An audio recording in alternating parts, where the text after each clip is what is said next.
Hello, hello, hello, and welcome to the My Empty Hands podcast, a podcast where we talk about the martial arts, focusing on Kempo. I am Reggie Darden, and my wonderful guest today is Sascha Williams, and we're just gonna, hear about his journey and whatever other topics that we happen to come across, we will get to. Just kind of a brief rundown of my history. I started Kempo in the mid '90s. Since then, I've done some Taekwondo, a little bit of Hapkido, and a little bit of boxing. Primarily been doing capoeira for coming up on 17 years now. And then I rejoined the Kempo world 2-3 years ago. And as of this recording, still freshly green belted. So I'm just enjoying the journey. I got dominating circles in my last class, so looking forward to the next one, which I believe is Twist of Fate. I think is the next technique on the list for me. So I'm excited for that. But yeah, just really enjoying the journey, and now having this podcast, hearing everyone's stories, and so yeah, I'm real excited to hear your story, and go ahead and fill us in on how you got started in the martial arts and how Kempo found you, and how that experience has been for you. All right. So first of all, a lot of people that see my name, they don't know how to pronounce it at first, right? First name is Sascha, right? That's confusing because of the way it's spelled in my case. Mm-hmm. That's because I'm half German. Okay. And in Germany, just imagine my name being spelled without the letter C in it. Gotcha. That would make it much easier to pronounce, wouldn't it? Sascha. It sure would. Thank you for that. The exact same sound in German is spelled with an SCH. Excellent. Right? I like it. Right, now, that's not a German word at all. It's actually a Russian abbreviation for the name Alexander. Technically, my first name is Alexander, but it's like one of those kids. My parents give me one name and call me by a different name. So they always call me Sascha. So I think, that's my name. That is actually how the Russians abbreviate the name Alexander. Even though I'm not Russian, nobody in my family is, but that's where that came from, right? And there was a famous singer back in Europe right around the time when I was a kid called Sascha Distel. So the name was popular back then, right? And, it was the early 60s, so that was a time to go, to be a little bit more colorful with your naming of your kids. Yeah, I'm surprised that there's not more Elvises here. That's right. So anyhow, that's where I grew up, right? And back in the 60s, I was born in 1962, right? And the martial arts was still just kind of getting its foothold, barely starting the Western world, Europe as well as the United States, right? So the exposure to martial arts was really primarily in Europe, David Carradine and Bruce Lee. That was essentially it. Over here, you had the Billy Jack movies. They never really made it to Germany, but I remember it was every Thursday I watched, Kung Fu with David Carradine religiously. I thought it was just the most awesomest thing ever. Yes, yeah, for sure. But in terms of what was actually starting to become available during that time, you can see that if you look at any kind of old, let's say, black belt magazine, if there's still some of those around, I think they started in the 60s or late or early. If you look in the back where all the books for sale are advertised that you can buy, every book being sold would have been a judo book. Yeah. That was the first art, sure. Probably in large part because of the American GIs bringing it back over to the United States first, right? So that was really the first martial art that was relatively widely available in Europe and also here in the United States, right? And so I never went to an actual judo school, but I worked out with a buddy of mine that was part of an actual judo school, right? Okay. And so I got myself a judo book and studied it and everything, right? So I think I was like 10 or 11 when that happened, right?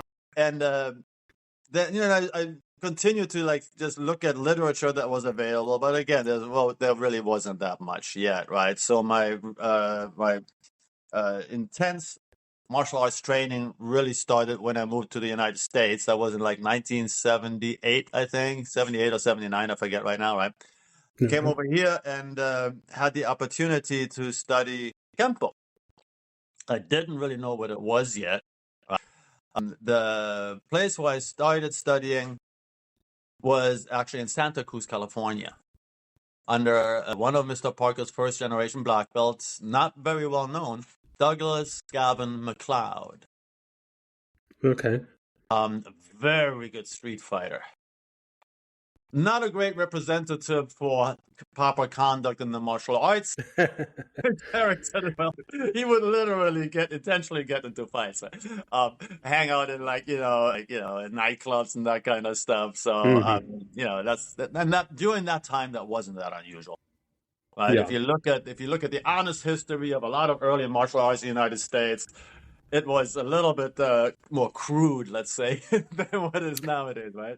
Yeah, that's my story with, I had always been a fan of the martial arts, and I had begged my father to let me, get started, and he never would, or at least it took about 15 years for me to wear him down.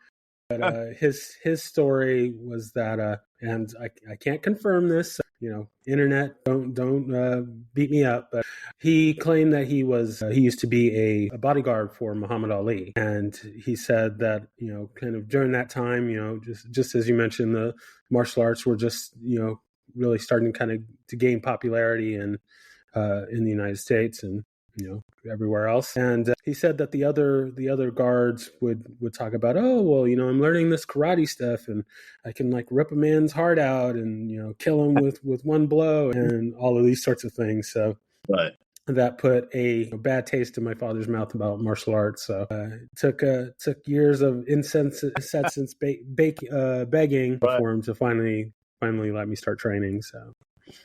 Well, I guess in that respect, we've come a long ways, right? Yeah, for a lot sure. of people don't realize it, but our school, I used to run like 4 Kempo schools throughout the 90s, for example. But now I don't even run a school at all anymore, but we have one, right? We have one in Fresno, California. It's very large. It's the largest school probably in the area. But my son, Randy, is the one who actually operates that school. But if you truly want to be successful in martial arts commercially, you better be good with teaching children. Mm-hmm. And that's something I've always naturally been very good with. And we have a very nice family-oriented program. But that, of course, means that you stress different benefits of martial arts. Mm-hmm. The average soccer mom is going to have the exact same reservation that your father had. Yeah. Right? And even though it's no longer as crazy as ripping the heart out, right? It's like, what a weird thing to think about anyhow and to claim of your instructor. My first thought is, oh, yeah, how do you guys practice that? How do you know it's working? Exactly. But that sensational aspect of martial arts, right? That was really bad in the 70s, even the 80s a little bit, right? But that has now largely been replaced. I think most parents nowadays will easily accept that martial arts has a lot of benefits for people growing up, for children growing up. Right. And the whole point is actually that the true goal of becoming a black belt is not thinking that you're invincible. The true goal should be, and usually is, that the fear gets removed and you can function more at your natural best under stress. And in a situation where most people would probably lose self-control, most martial artists, if they truly are good martial artists, will be able to maintain their cool, which means they're not driven by fear, right? They can maintain control over the situation, right? And that's a real plus. If you think of back when you were a child and maybe you had an encounter with the bully, most kids fall out of the sky at that moment. In other words, they had never thought they're naive and they never thought that they would have to deal with something like that. And it really affects them for the rest of their life in many situations, right? And so to me, that almost seems like we're setting children up for failure if they're not to some degree prepared to deal with that, right? And that can be done in a way that parents will agree with, that is completely aligned with standard parenting priorities. Right. So, and that's what our school focuses on. We're a family-oriented school. All right. So we might have mom or even grandpa study side by side with their 5-year-old child that is taking classes, and they're taking part in the same class, same time, same time slot. So, which would have been unheard of in the 70s. And it's not very common in Kempo, since Kempo is so, practicality oriented, right? So I have a split personality between being the Kempo black belt, representing Ed Parker's Kempo. I mean, I bleed Ed Parker's Kempo, right? But on the other hand, talking about human development, which is not about effectiveness of the technique, right? Exactly. So that kind of explains a little bit where I come from, right? My background was definitely just from just probably similar to you. It's the fascination of the art. If you think about it, like I've trained police officers before, lots of martial arts school owners have done that, at least to some degree. And you kind of get disabused of that after a while because most cops will not practice anything. Mm-hmm. That's not a criticism of cops. It is just a reflection of, if let's say, I don't know, 2% of the population is fascinated by martial arts and will, commit their life to practicing that, right? It's roughly also 2% of cops who will do that. Right? Exactly. That's all it is. Right? So you don't get the cop being, thinking, oh, you know what, I'm going to start practicing these techniques every day. Plus, it wouldn't be practical anyhow. There's so many other things a cop will use in order to control a situation. They don't really use that much hand-to-hand combat. Mm-hmm. Mm-hmm. That was my background, looking at the movies first and then having opportunity to eventually study, which was also, by the way, I heard that your background, as well as when you interviewed Jamie Seabrook, right? Same thing with me, a mixture between Ed Parker's Kempo and Tracy's Kempo. Okay. Right? Extremely common back then, simply because the Tracys spread out first. Mm-hmm. When they left Ed Parker, you probably know their story, they were going to actually study law. That was their goal. They were going to become lawyers, right? And in order to finance their college tuition, they opened a Kempo school. And they did it so well back then, it's like that was the only game in town, right? But they did it so systematically and in a way that it could be duplicated so easily that they just figured, this is better. We're making more money with this. This is something that we're doing well. We're being successful. So they continued that, right? And so at first, especially during the 70s, Tracy's Kempo was much more widespread in the United States than Ed Parker's Kempo was, right?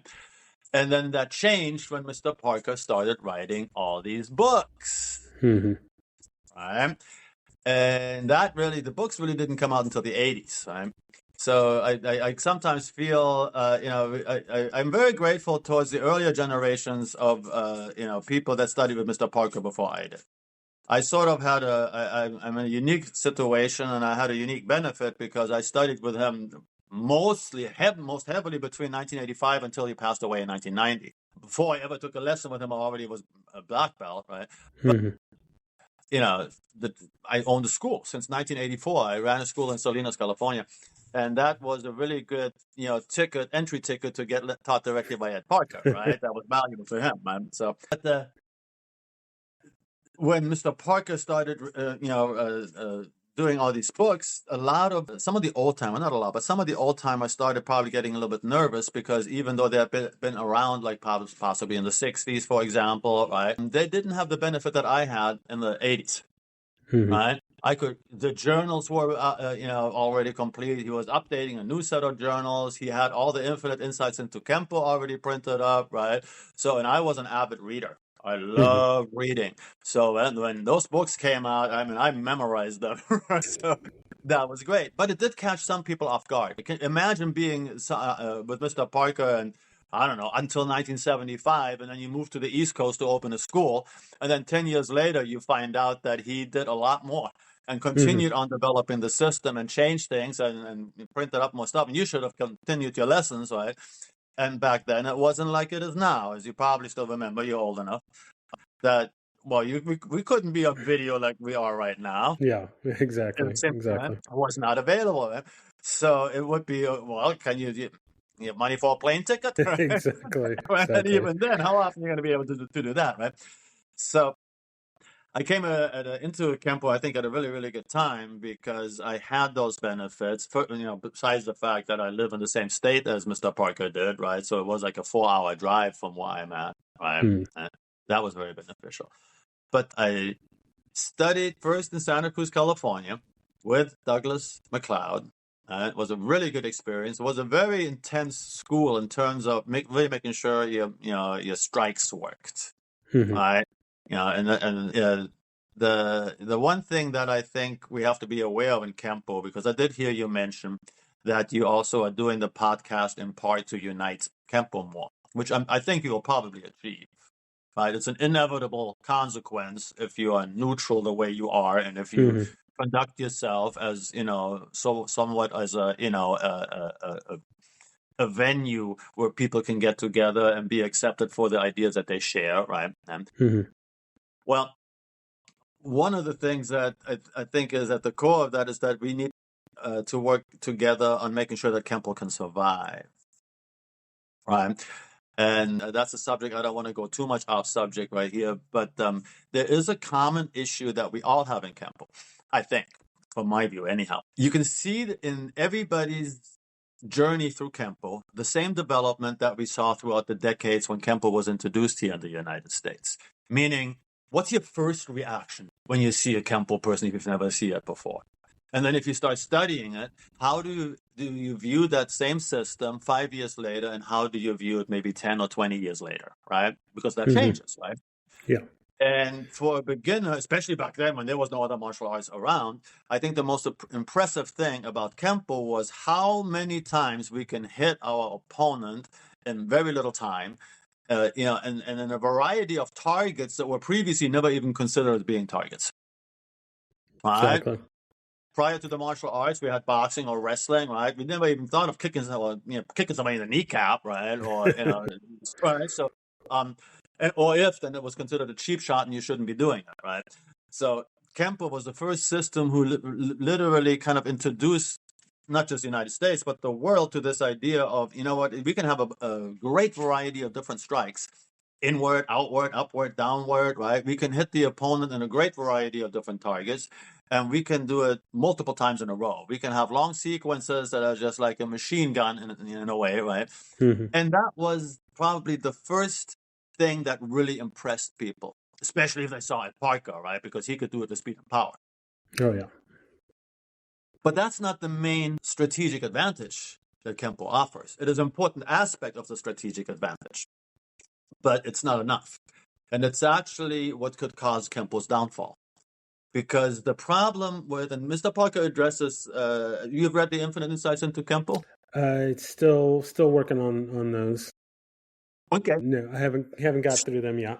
But, okay. Well, if you're reading through the first volume, which is smaller and more, not as technical, he talks a lot about his relationship that he had with Bruce Lee, right? And that the two had a slightly different view of how to train in the martial arts. Bruce Lee had the approach of having no patterns, no preset patterns. All right? Absorb what is useful. That was one of his famous quotes. Absorb what is useful.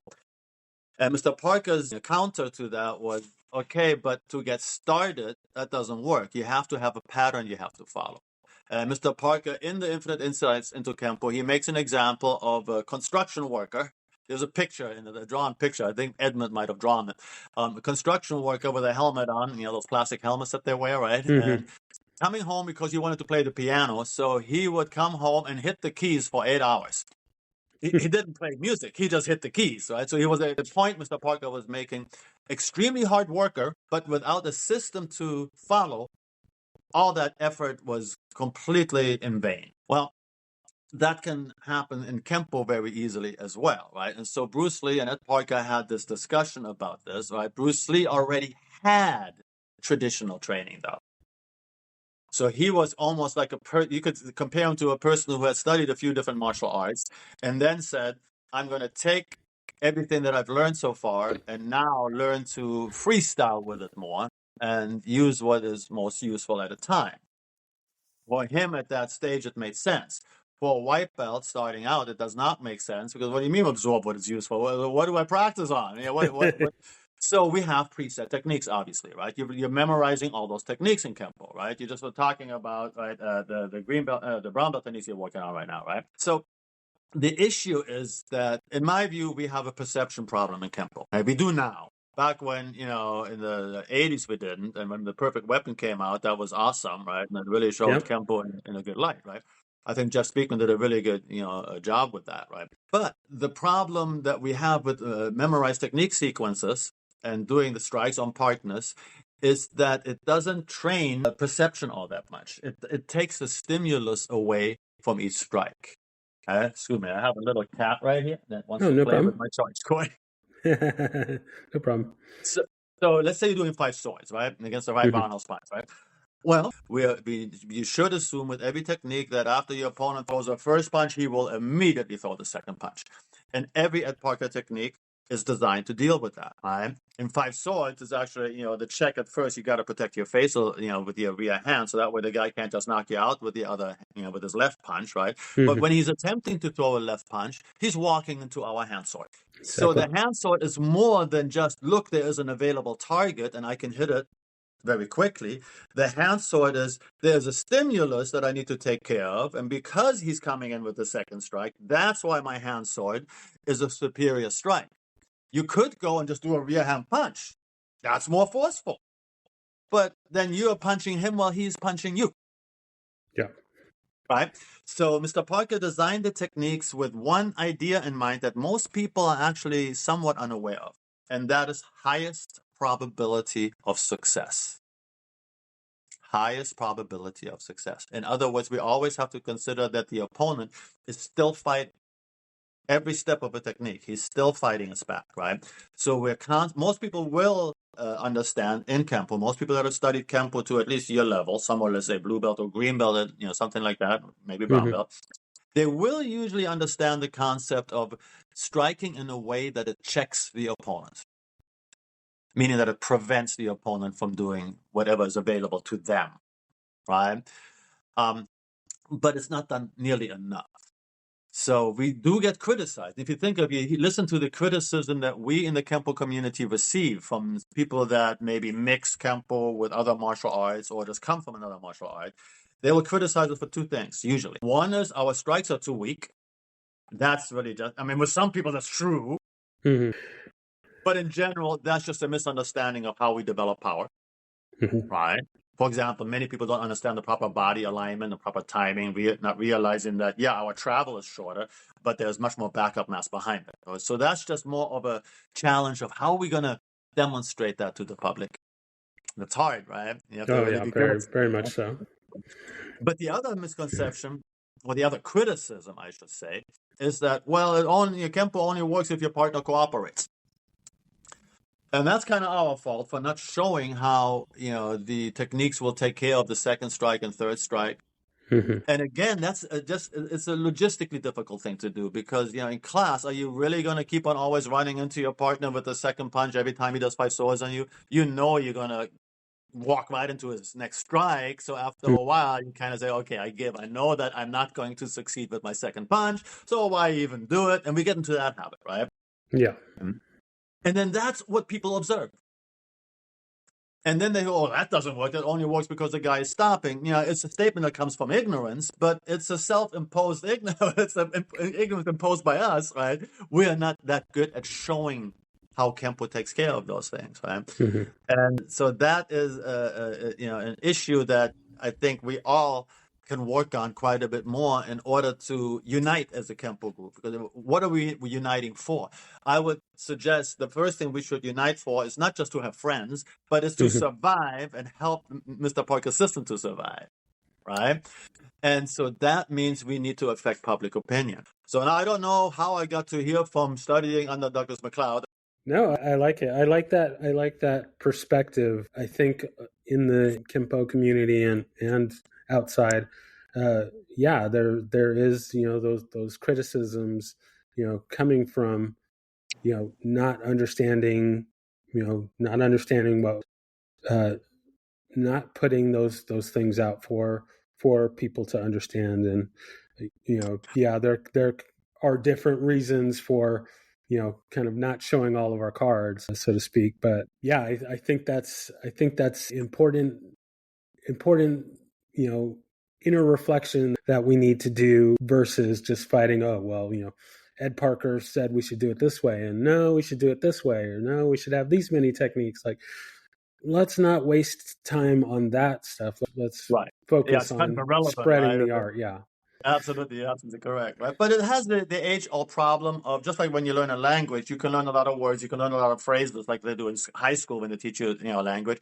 That doesn't mean you're learning a language, right? You're getting introduced to it, but if you actually try to go to that country and speak it, oh, good luck, right? It's just, you're too much thinking Exactly. involved, right? Um, but so what happened to me in Santa Cruz then, as I was going up to working towards my black belt, is that the gentleman showed up, an older gentleman, or probably about what age that I am right now, called himself Sifu Louis and started teaching classes. My instructor knew Doug McLeod knew who he was, but then we knew Sifu Louis was not his real name. He was really intense. Turned out it was Tino Tuiolosega.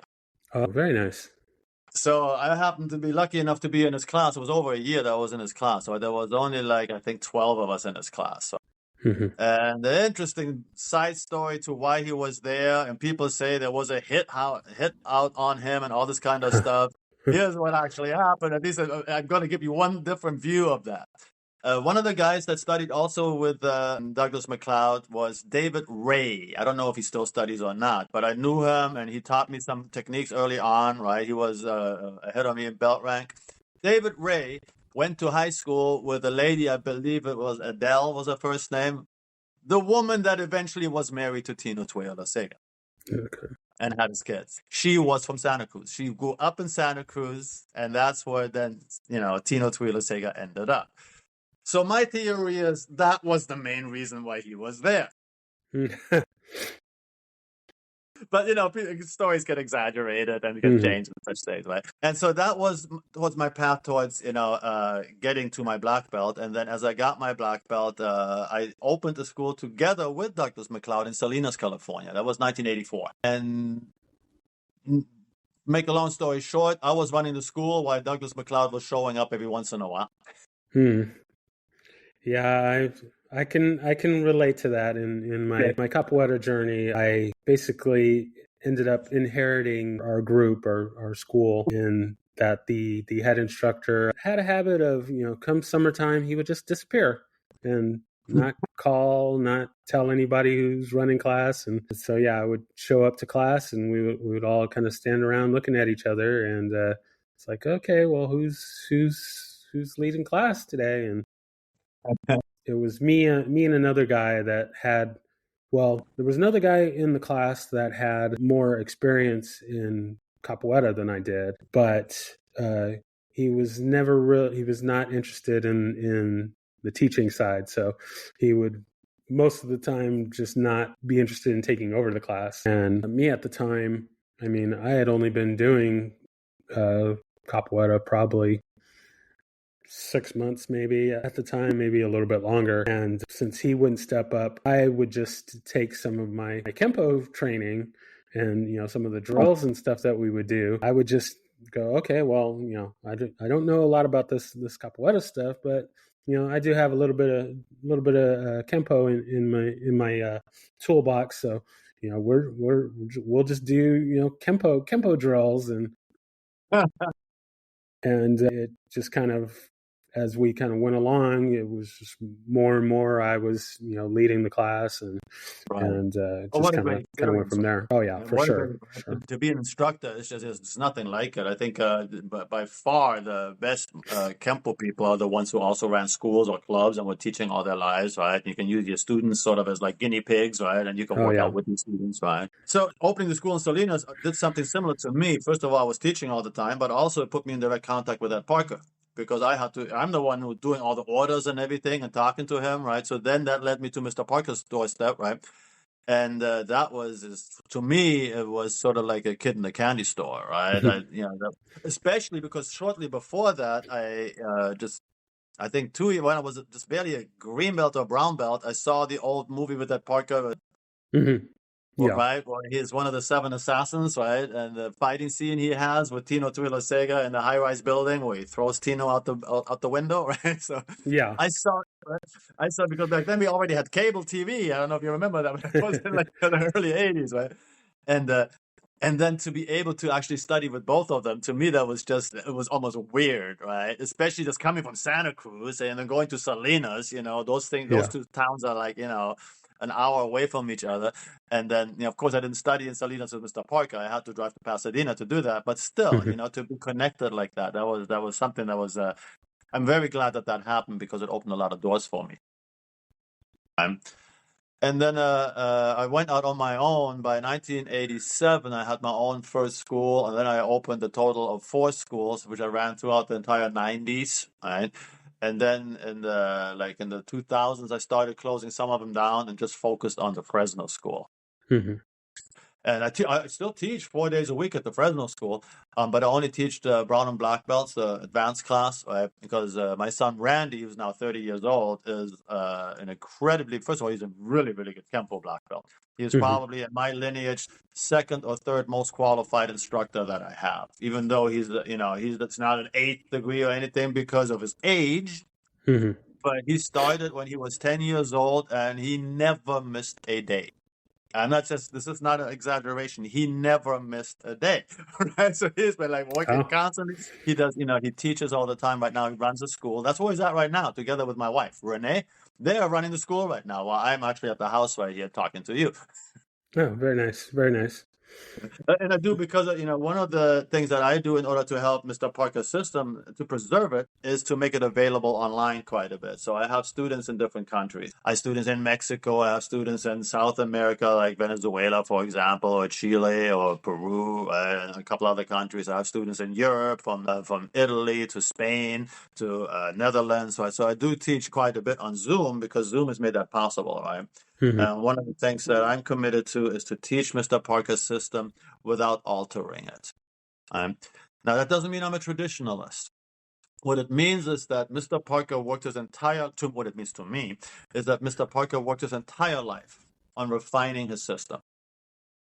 And I would say that there is still a good 20% of his knowledge and wisdom that hasn't even gotten out to most of the Kempo community yet.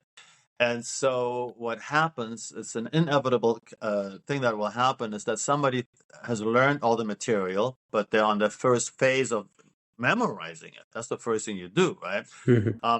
And then they have difficulty making some techniques work. That's inevitable in Ed Parker's Kempo. The basics in Ed Parker's Kempo are unique, right? You're learning looping strikes and chopping punches, and most people don't even know what that is. And so they think it's something really weird and exotic, which it's not. It is simply Ed Parker's Kempo, in a nutshell, gives you an incredible street advantage via a small number of concepts. Now, there's a huge number of concepts that will add, but the main thing is, like I was saying earlier, one thing is you always want to keep your opponent in check, which means you want to prevent your opponent from being able to execute any of his or her options, right? And part of that is checking him or her. The other part is intercepting them, which is really just another way of checking, right? If you think of the hand sword and 5 swords, or the same thing with the rake and back, knuckle and shielding hammer, the exact same idea, right? It is a strike that is somewhat unique. Think of the shielding hammer idea. Most people, if they're doing an extended outward block with their front arm, would prefer to do a rear hand punch, right? Because that's, first of all, that's my other arm, right? So it's waiting to hit, right? Yeah. Plus, the probability of success is lower compared to the raking back knuckle, or you can even make that a hammer fist or a hand sword to the side of the neck, right? Because you're following the guy's arm, right? And you're striking from an angle that he is probably not prepared to block or protect. So we're using a path of least resistance as part of that. That's part of the stimuli that's causing you to choose that particular strike, right? And we're choosing the strike that has the highest probability of success. And it has that, just like I explained a moment ago, because of availability and his, inability to block it and protect the target, but also because of distance. We are so close to that target, that it's easy to reach.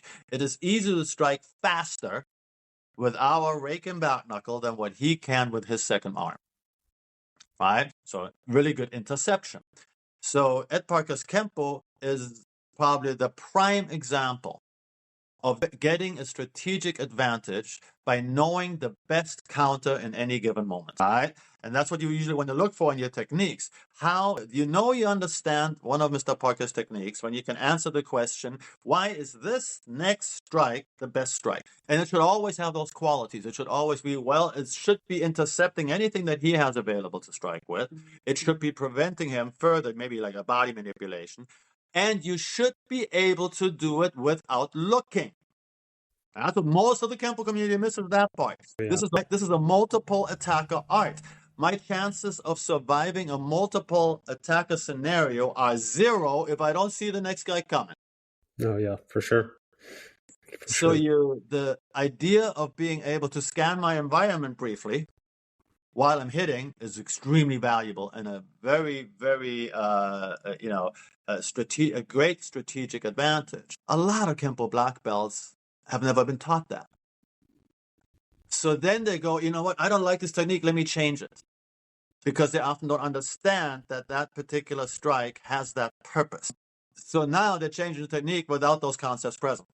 They have just watered down Kempo. And Facebook has brought this to my attention. I never thought this was going to be an issue. Facebook, right? And I was resistant towards Facebook. At first, I didn't want to be on it, but then I saw my wife on it, right? And so I looked at the Kempo community and I looked at what they were saying, right? And the Kempo community going like, hang on, these guys, like, they got it wrong, right? They are criticizing Ed Parker's Kempo. Sometimes you hear these statements. I'm sure you've read them yourself about like, well, the techniques, Mr. Parker developed these techniques back in the 60s and 70s, and so they're outdated now. To me, that's absolute nonsense. Right? Like, how is an elbow outdated? Right? I mean, if you really think about it, you can talk in generalities, you can get away with saying such a thing about, these techniques are outdated. Well, no, let's take it one thing at a time. The chop, is it outdated? The palm or the eye strike, is that outdated? The elbow, is that outdated? Whatever technique you're talking about doesn't matter, right? What's outdated is the idea, or what actually has been proven to be not practical, is the idea of being able to memorize the technique sequence and then hope that a single stimulus from our opponent can then be the trigger for our technique sequence, and we no longer have to do anything until we're done with the technique, except like blindly execute the sequence. That has been demonstrated to be completely not, practical, right? That never was practical to begin with, and Mr. Parker never tried to claim that it was. That's why he has the ideal phase, the what-if phase, the formulation phase, right? Family grouping and such things, right?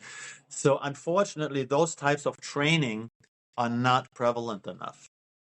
I'm sure you looked at different different Kempo schools. Ask, as a general, habit, ask people, okay, can you tell me what the definition of the formulation phase is? And most people cannot. Seasoned black belts often cannot. They often get it mixed up with, that's when I do whatever I think is the best move at a time. No, that's free reacting. Not a bad thing to do. Often that is a good test of your skills. But that's not a training stage of developing specific reactions. If all I want to do is develop, let's say, that downward hand sword at the end of 5 swords, telling you to do anything won't get me to that result.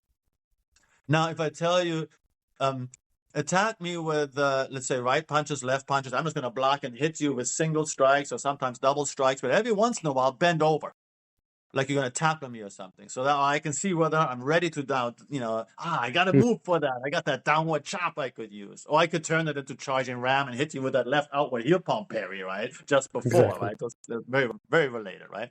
Exactly. So if I relate it to other moves and I've worked them as a group, like a family group, now I have actually a very specific means of developing that one reaction to this one specific stimulus.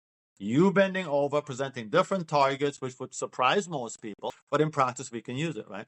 Now, a lot of schools don't do this kind of training, and then that ruins first of all, that ruins Kempo by itself, because then somebody will get the wrong impression of the usefulness of it, right? So that's a long way to say that my commitment is completely towards preserving Mr. Parker's system, because a lot of people have the wrong perception of what it actually teaches or how much it teaches. Yeah. How big of a strategic advantage it actually offers. One of the things I had the benefit of doing when I was, the same time that I had my first school open and same time I studied with Mr. Parker, was I worked in security. I got into fights all the time because it was I was just catching shoplifters, right, at a major department store, right. And back then, you were allowed to chase them down and catch them and bring them back in. And so my tools were a badge and a pair of handcuffs. And that was it. Other than that, plain clothes. So I don't look very intimidating in plain clothes. So I had a lot of people resist when I went to a restaurant. So for me to use, to go on the ground, to fight somebody who just wanted to get away, but also to fight somebody who was desperate, because a lot of people that are really good shoplifters are also tend to be addicted to a drug. That's why they're going in there to steal a lot of stuff, right? So that's something that, it was a great advantage to me because Mr. Parker was also very interested in that. He was very fascinated by that. And to me, that just meant that I was studying a system not only that worked in that situation very well, but also from a guy that was fascinated by how I was applying it in real life. And the experience to me was just priceless. But I think what it really caused me to do is the effect it caused it made me understand Kempo better. And I learned the hard way too. The way I learned not to get taken down to the ground is by being taken down to the ground a couple of times. Yeah. Right. Yeah. I mean, we all make mistakes, and I made mistakes. Fortunately, I survived them all.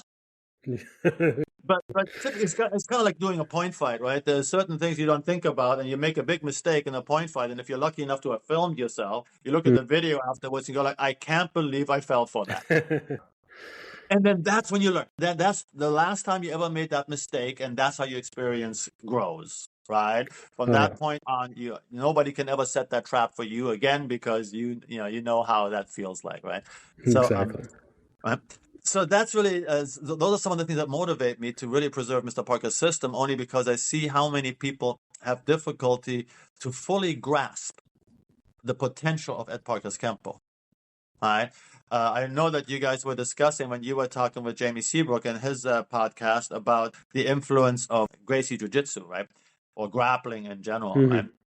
Which, to me, first of all, that's what I started with. And I didn't start with Gracie Jiu-Jitsu. But worrying about somebody taking me down to the ground is what I started with, right? That reality of it, right? That nobody was going to respect my strike unless it really worked, right? My thinking is, well, Mr. Parker designed the system to fight wrestlers and boxers. All right. You have on your belt level, for example, you're working through third round right now. Yes. You have 2 self-defense techniques. Actually, there's a total between the third round and second round. There's 4 self-defense techniques specifically designed against the boxer doing a jab cross. Right? Circling fence is one of them. Protecting fence is one of them. Entwined maces is going to be on the next belt level is one of them. And unfolding crane is one of them. And when you know how to connect them with each other, you realize, oh, okay, that's either odd stance or even stance, where against somebody who's doing a jab and a cross, right? And by the same token, Mr. Parker was designed many techniques to deal with a grappler. But you have to be comfortable with the grappling attacks. And you have to know at what point certain parts of your technique, certain nuances have to be emphasized more. Right? So that means you have to be familiar. You have to be presented with the stimulus more often. That's all it means, right? Most of the look at, like, let's say in Kempo. See if we can get a picture in your mind. If I tell you, imagine a Kempo technique line, or I don't know, blue belts, right? And they're working on like charging rams, technique against the tackle. And tell me what you perceive as the quality of the tackles by all these Kempo guys. Are they doing good tackles? No, they're kind of like you mentioned before, they're kind of like, oh, well, I know how this is going to end, so let me just kind of make it easy on myself. And exactly. So to add to that how much time does the instructor really spend on explaining to you what a good tackle is like, right? Yeah. And plus, even if you did know, let's say you were a football player before, and your Kempo instructor says do a tackle. Are you really going to attempt to take your instructor and knock him on the ground hard on his back? Right? No, most of the time, we're too respectful to that. We're in a lesson, that's not okay, right? And then, that's what makes our training unrealistic, is because we often neglect to improve the attacks. Right? As we get better and better with the techniques, we should improve the attack more and more, right? And that's another area that is weak in Kempo, but it's not understandably weak because, okay, you have to be good, not just with, strikes and pushes and grappling and knife attacks and club attacks and, and holding a gun like the way somebody would. You have to know all those realistic attitudes of using all those attacks. And that takes a long time, right? So all those are factors that I have learned, and in my couple of decades of training in Kempo, that's where we're going wrong. So when it comes to, for example, the subject of mixing Kempo with Jiu-Jitsu, not that it's wrong. You can do that. You can mix Kempo with a lot of systems, right? But then it's going away a lot of times from what Mr. Parker is teaching. Now, I would argue, though, because we do have a second contingency within the Kempo community that's also in law enforcement. There it makes more sense, right? If you're a cop, you don't want to be... Do you remember Rodney King? The videotape? Yeah. Okay, right? That's not the kind of cop you want to be, right? No. And certainly you don't want to be filmed. Yeah, for sure. So using regular Kempo, Ed Parker's Kempo as a cop, there's clearly a problem there, right? There's like, well, I can't just, break bones just because the guy is drunk, right? And he's not compliant, right? So then knowing a variety of restraining movements is a real necessity. And also the danger is different. When I'm a cop, I probably have at least one more cop right behind me or next to me, right? So it's okay to go to the ground, right? Because now that does away with the danger of multiple opponents, right? Same thing with a bouncer, the exact same thing. A bouncer typically has some backup, and the guy that you're kicking out, you still want him to come back next Saturday to sell them more alcohol. Right? Yeah. So your boss isn't going to want you. Your boss isn't going to want you to really injure his patrons, right? So then it makes sense to mix Kempo with Jiu-Jitsu. But if you're a 140-pound woman walking down the street and there's 3 guys coming at you, I would argue, you're better off using Ed Parker's Kempo. That is now the more effective system, right? Yeah. For me, I always identified, even though I did security for many years, I kind of felt I had that one under control, right? And plus, how often am I going to do that again? Unless I'm working security, I'm not really going to go around and have to restrain a lot of people, right? But I might have to defend myself against a group of people. And that's why I focus on Ed Parker's original Kempo, because that's what that system teaches. That's what Mr. Parker was completely focused on survival, highest probability of success, even when there's multiple opponents, even when they have weapons. So I forgot how I got onto the subject, other than just talking Kempo. That's why I tend to drift toward when you talk to me about. That's why we're here. I love it. Yeah, no, I love that perspective, and it's definitely. I definitely think there are more, teachers, students of Kempo that don't think about those angles of what it is that we're doing. I say all the time, that a lot of people are focused on the how and not so much the why. And absolutely. I think we need a lot more thinking about the why in order to improve ourselves, not just in Kempo, but any art, anything that you're doing. Got to know why you're doing it. Imagine a musician who learns all these different blues phrases and then doesn't know what key the band is playing. Yeah, exactly. In other words, if you don't have the perception, then you cannot have the actual output either, right? Exactly. That's really the problem, right? I think the biggest problem, it's not just we, but all other martial arts that have any kind of memorization process have the same issue. And it can be summed up in 3 words: ready, fire, aim. Yeah, exactly. That's a natural human tendency to shoot all kinds of stuff out there before you actually are fully perceiving it. And that's why also I am actually an advocate of point fighting, even though it clearly has its limitations, right? Yeah. But I love fighting at the IKCs. I did quite well. I got a lot of first places with it. But at the same time, I was also, arresting people in the street. So I had a balance, right? But what point fighters are extremely good at is perceptual speed and setting traps and controlling distance. If you look at the champions, a true champion that continues to be a champion, not just in point fighting, boxers are the same. They create a situation that they can reasonably predict. All right? Okay. So they kind of know what the opponent is probably going to do before the opponent even knows it. Right. The best example is, right, if we're in an even stance and I come at you with the back knuckle to the head and a punch to the ribs. My goal is not to hit you with the back knuckle, right? My goal is to hit you with the punch to the ribs as soon as you take the bait. For sure. And that's a really good move. That move by itself, by the way, can win you more point fights if you become a master at that move, right? Yeah, I didn't have much of a competing career, but in my limited competing capacity, the back knuckle reverse punch was definitely the go-to in many situations. And people don't realize that that's also a part of that Parker's training, though, right? And because he talked about depth perception, height perception, and width perception. Excuse me, that was the wrong choice of words. Depth deception, height deception, and width deception. And the point fighter uses primarily depth deception. In other words, they're lying to you in a way, intentionally, about when they're going to get to you. The more seasoned the person is, the more they do that. Boxers do it, but instead of shuffling back and forth, they bend back and forth. They use their upper body to do it, right? Because they don't have to worry about certain attacks. So if I know all you're allowed to do is use punches, then I don't actually need to shuffle. I can just kind of shift my weight back, right, and bend back a little bit. But exactly the same purpose, right?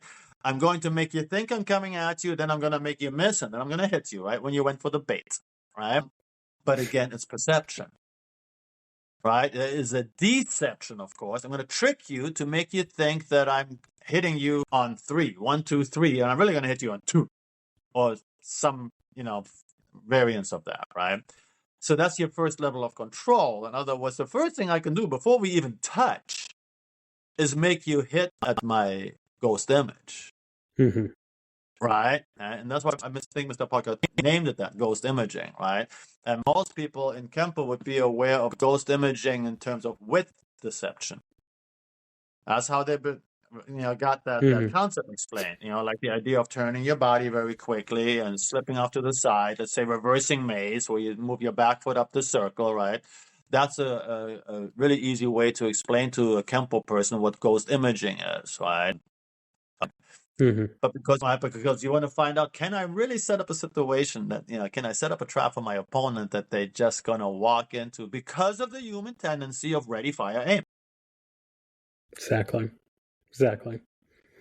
And so the way that Mr. Parker then gave us an additional advantage is by now, once you're in, notice Kempo techniques stay in and they get very close, and the higher belt of a technique you're training, the closer it gets. Because now I can use my sense of touch. Now I can feel your intention. And now I can find the targets on you without having to look. Because after all, I got to scan my environment still, right? And by the same token, what is the average person's skill of being bumped up body to body and still being able to hit hard? Right? Yeah. Most people naturally start grabbing and wrestling because that's, I need some room, because most people think of depth more in order to generate force, right? Not so much about height and width, right? So not only when we are able to strike using height and width, locking horns is a great example of height, right? Just coming up. Most people wouldn't think of that, right? And there's, a gazillion examples of using width, striking more left and right, in order to generate force and power, right? Most people wouldn't be ready to do that, right? Most people would want to create some distance. So not only do we get better at finding additional choices that way, but we are fighting in an arena, or we're fighting in the circumstances that our opponent has a disadvantage. An untrained person isn't going to be able to do that, right? But if we're boxing, then it's kind of 50-50 in terms of probability of success and strategic advantage, right? I'm pretty sure that whoever I fight, they've practiced some boxing on their own. They got that idea. They know what they might do, right? But once we're that close in, that all changes, right? So I would fully expect my opponent to want to go into wrestling or grappling once I get in close. But every Kempo counter is designed to prevent that from happening and to let you walk into the next strike and the next strike, right? So again, I would argue that a lot of Kempo people don't fully see that. And so then that causes people to say Kempo needs an evolution. My counter argument to that would be Mr. Parker's techniques don't need evolution. The way we practice his techniques is what needs an evolution.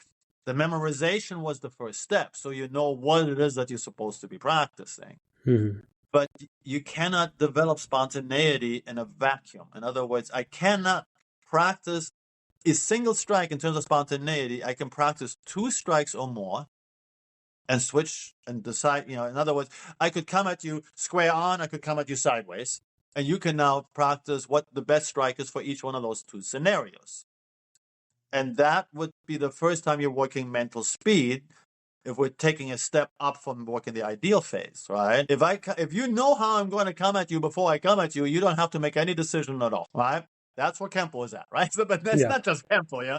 Kempo has a solution, but most other systems don't even have a solution for that. They think, oh yeah, that's how it's going to go down, right? In Kempo, we have another technique that would be then taking its place if the opponent changes something, right? But to just discuss it isn't enough. You have to train yourself, right, at a subconscious level. So in other words, I got to surprise you with it, right? But it has to be a controlled workout. In other words, maybe we do 3 of these. I come at you square, then next time I come at you with my right side more forward, and the next time I come at you with my left side more forward, and you're just working your first counter strike. That's all you're going to do. And already you need now 3 different strikes. And you're learning 3 different speeds, right? And that's what you're going to be able to reread this also. I'm sure you've been taught this already in Mr. Parker's Infinite Insights into Kempo. We have to have perceptual speed, physical speed, and mental speed. In other words, we have to be faster at knowing what's coming, perceptual speed, which is a matter of familiarity.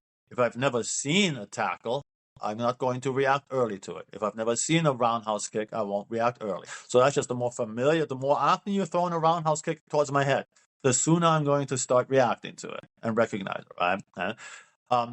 And then the physical speed is what we're good at. That has more to do with just physical attributes. Do you have a proper, is you move efficient? Are you moving from point of origin to its final destination in the best manner? Do you have good alignment and do you have good timing, right? That we're good at, right? But mental speed, most people don't even answer the question, okay, what is it that you're doing quickly mentally? What does it mean? And most people don't go far enough to actually analyze that, right? They're thinking, I'm creating something a lot of times.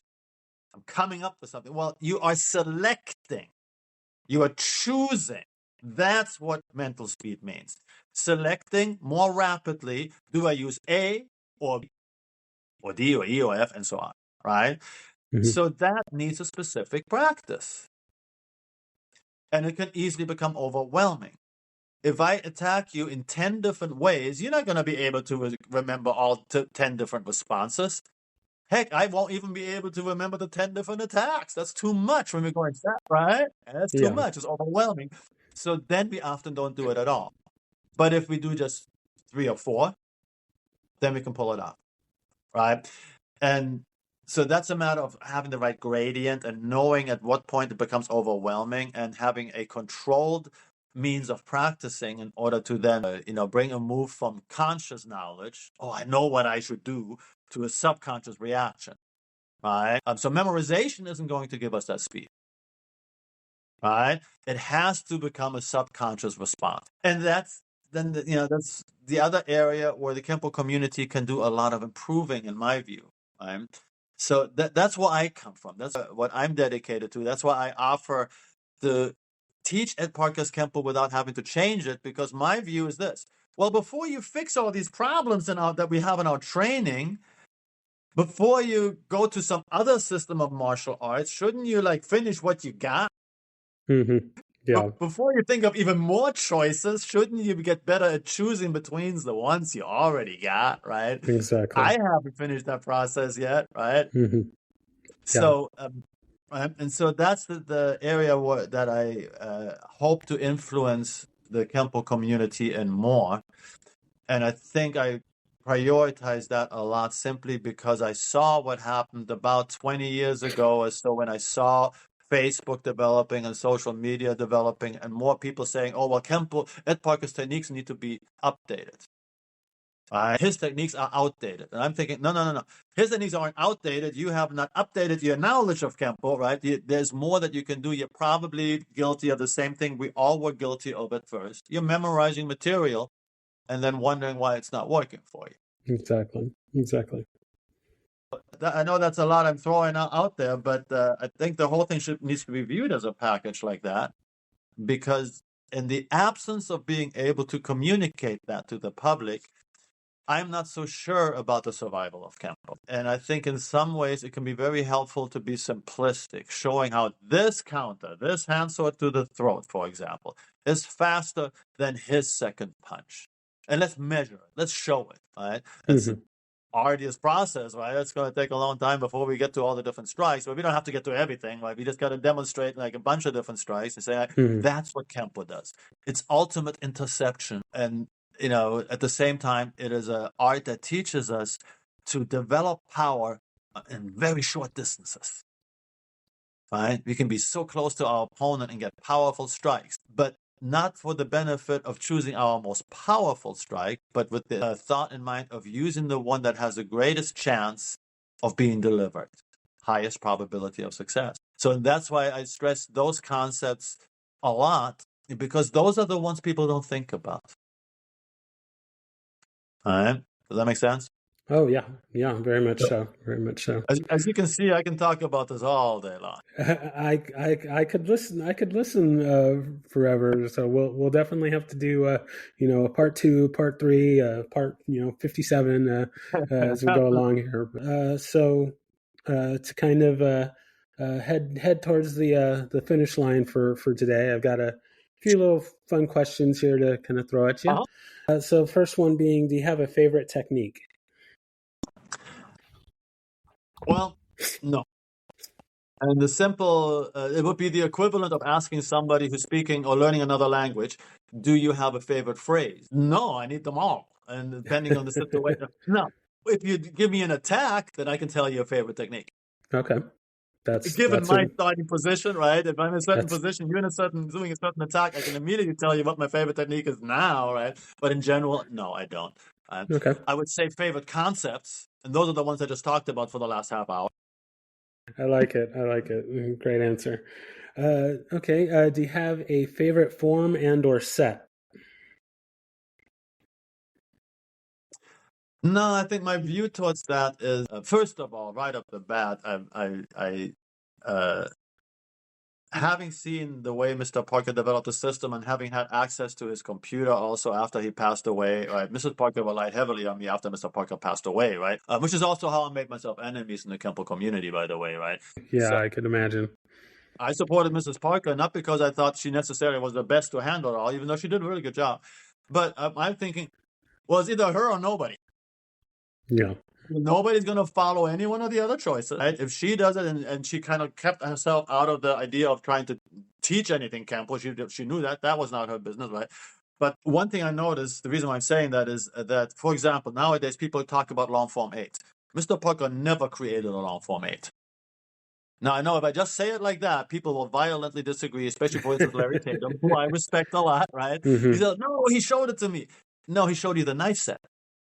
Yeah, the knife set exists, even though Mr. Parker ultimately discarded it, just like he discarded the nunchaku form. Right? But he was going to create a new long form 8. He passed away before he had a chance to do it. But his journals already reflected it. Right? In the 5th degree black belt journal, he already had a section for long form 8, and it was blank. He hadn't done it yet, right? Because the latest form that he developed was long form 7 with the double sticks. All right? But people used to refer to the knife set as long form 7. And then when Mr. Parker actually created it as a double stick form, right, and called that long form 7, and had a whole write-up about it now, well, obviously the knife set had to be either called knife set, or then, since Mr. Parker passed away and never answered the question, everybody, people started calling it long form 8, right? But in terms of the sets, they are all important in my view, but have an expiration date, so to speak. How much time you spend practicing blocking set these days? Not as much as I probably should. Right? I mean, there's only so much you can get out of doing blocking set 1. But when you were a beginner, it was essential that you did. Oh, yeah. Right? Just like coordination set 1, most of the number 1 sets, right? They're important. Until you are bored of them, you probably need them. One thing Mr. Parker was good with is understanding proper gradients. You can't do B until you first master A, right? So in that respect, even I'm an instructor. I've been an instructor all my life. So if I did not have short one, short two, long two available, I wouldn't be able to create good students. That doesn't mean I'm still spending time working on those forms, almost not at all, right, anymore, right? I know how to do it, and I'm very, I can perform it if I need to. I can certainly teach it, but for me to do long form 2 all day long, it's going to have a very diminished return. Gotcha. So for advanced level, I would definitely say all of from number 3 on are extremely important because they all contain application of movement that you actually will use, right? They are reflecting actual self-defense techniques, right? A favorite, not really. Again, that would be just the same as saying, a favorite technique, if you're choking me, it's going to probably be something out of long form 3, right? If you come at me with a knife, it's going to be something out of long form 6, right? Gotcha. All right. Like what else you got?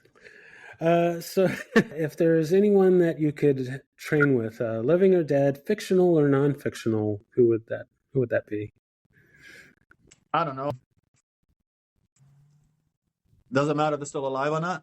Living or dead, any time period, or non-real people. It's an interesting question. I would want to pick somebody who probably has a lot of experience. I think I would be more inclined to pick somebody like Mike Tyson or Muhammad Ali.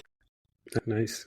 Or if it's in the martial arts world, maybe Steve Muhammad Sanders, or yes, Ralph yes, right? Because Ralph Castellano is, even though I had a chance to interact with him because I've actually promoted his nieces to black belt, trained them and promoted them to black belt. But these are guys that are very, very good fighters and had a lot of experience with it, right? I had my share of dealing with a lot of people that tried to wrestle me, so I'm more comfortable with them. But I think strikers a lot of times have a lot of finesse and subtleties in their movement, and I'm thinking that's also why I went into point fighting, by the way, right? Because and I did it at the IKCs because I figured like these guys are the best.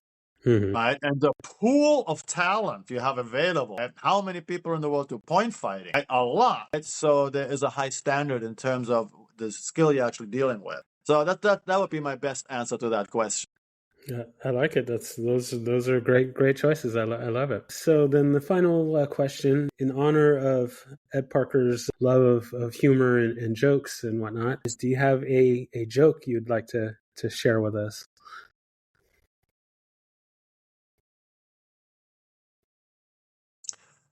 Mr. Parker used to share with us the joke of when he had techniques that were similar moves, right? Let's say you're comparing Thundering Hammers and the Sleeper and Dance of Death, and how the first strike is very similar. You're just changing targets, right? But it was all from the arm hanging down, right? So it's the same thing. Or also, like we say in Kempo, the same thing, right? And then what's he talking about? He said that this was a joke that Bruce Lee told him a long time ago about Chinese man who had the name Tim O'Reilly. And so somebody asked him, "You're Chinese. How is your name Tim O'Reilly?" And the Chinese man goes, and now Mr. Parker would do this with a Chinese accent, right? Which is probably nowadays socially not as acceptable to replicate. But he basically said, well, when I came up the boat, the man in front of me was Irish man. They asked him name. He'd say, Tim O'Reilly. Then my turn. They ask me my name. I tell them truth. Same thing. My goodness. Mr. Parker taught us. That is, I love it. I love it. That is great. Wow. He was he had a lot of humor. He interspersed a lot of humor in his seminars and such. He was a crack up. He was also amazingly interested in all of us. The reason why Mr. Parker had such a strong following, right? Like at his funeral, there was about 2,000 people, right? And everybody, even if they only met Ed Parker a few times, Mr. Parker was a friend of mine. That's how he made you feel. Right? He was sincerely interested in people. And so I think one of the things that we often miss, and so it's actually kind of nice that you're asking that question, right? What we often miss is the fact that he made us all feel very appreciated. And so for most of us, when he passed away, first of all, it was extremely surprising. Right? Because we did not think that it was happen at 59. Yeah. For most of us, it was almost the same as our parent dying. Right? And so that also explained a lot of the turmoil of the 90s that you apparently stepped right into. That's when you started your training, right? That was Yeah. the midst of a lot of battling, right, between Mhm. factions of Kempo, right? Yeah. But that was all based on we all missed Ed Parker. Yeah. And it's like fighting over dad's old memorabilia in the basement. Yeah, Right? for It's sure, kind of for like that, sure, right? for sure. So, but that was Mr. Parker's personality. It was very different from the personality that you would have expected from a grandmaster, right? Where he made, the grandmaster trying to come across like he's the most important. Mr. Parker, if you would have went to one of Mr. Parker's seminars 1 year, and then you were just in the back row because you're a green belt, right? And then a year later, you go to another seminar of his in the area somewhere, he will recognize you would have known your name. The moment you walked into that building, he would say, Reggie, how you doing? And you would have been like, he remembered me. I didn't even think he noticed me. That was Ed Parker. Yeah. That is a great quality to have, and it makes the world of difference to to be the little doesn't leave out people. So that's Right. a great thing to have. Well, yeah, I thank you so much for taking the time to share your insights and your story, and I'm just overjoyed for the time that we've had today, and we'll definitely have to do some more in the future.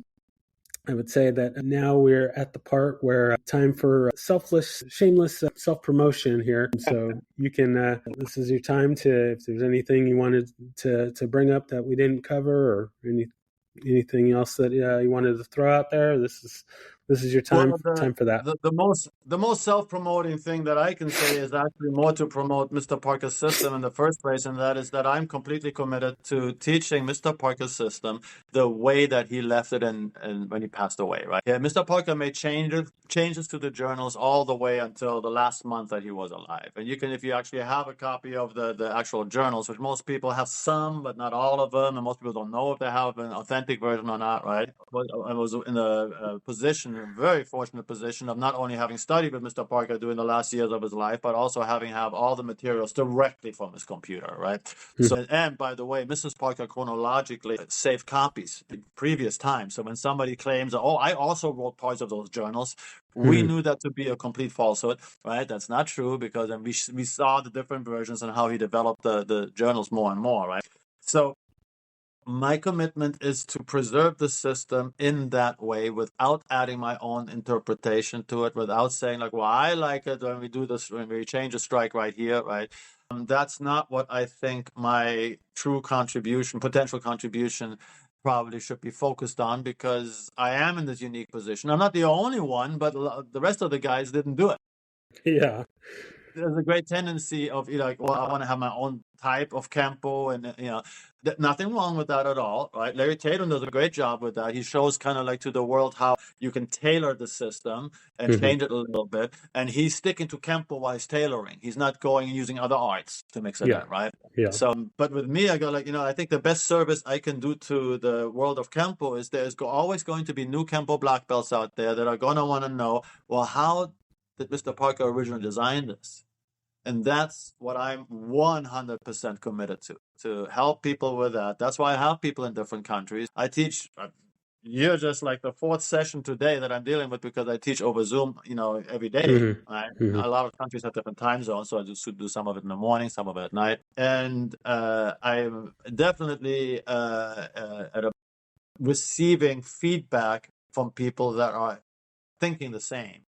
So people that really want the original Ed Parker's Campo, the way he left it, and and when he passed away, I refer to 1987 simply because that's when he copyrighted his last set of manuals.